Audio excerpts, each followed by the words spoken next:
Just ask me and I'll do it, because I'll be a nervous wreck, I'm telling you. Okay.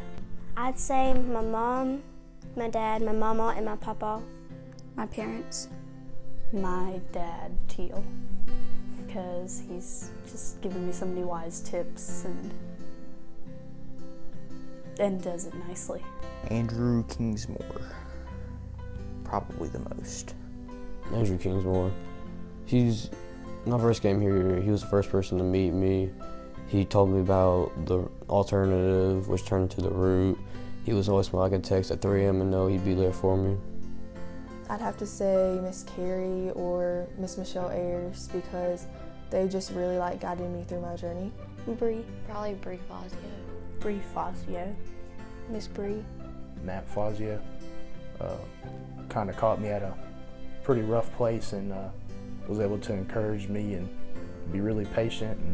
Matt Fazio is the one who impacted my life the most. He's actually the one who encouraged me to come here in the first place. Miss Tara.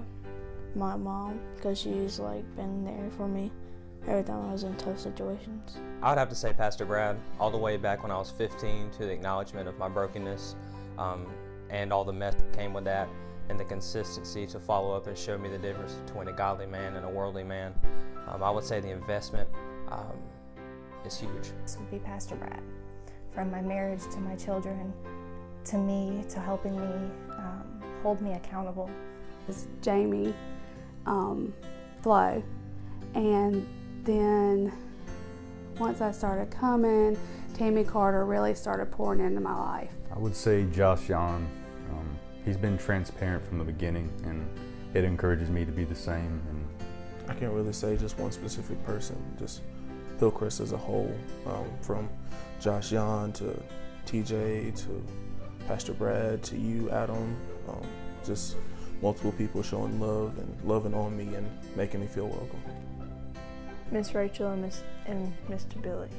I've grew up with them all my life, and I've seen their life change whenever they met Jesus and they lived by him, and it's changed my life and how I see it. There's a choice between Miss Rhonda and Mary Chris. Both of them are down to pray for you anytime and every time you ask, and if you need anything, they're both there for you. One of the biggest impacts is Donald Chris. Donald Chris, because at graduation he was part of my family. It's more than a life group leader perspective. It's more of a friend, almost kind of like a pushy grandparent. Mr. Don, it doesn't matter if I got a question about the Bible or if I got a question about finances or whatever. It doesn't matter. I'm just a call away. Just show me love.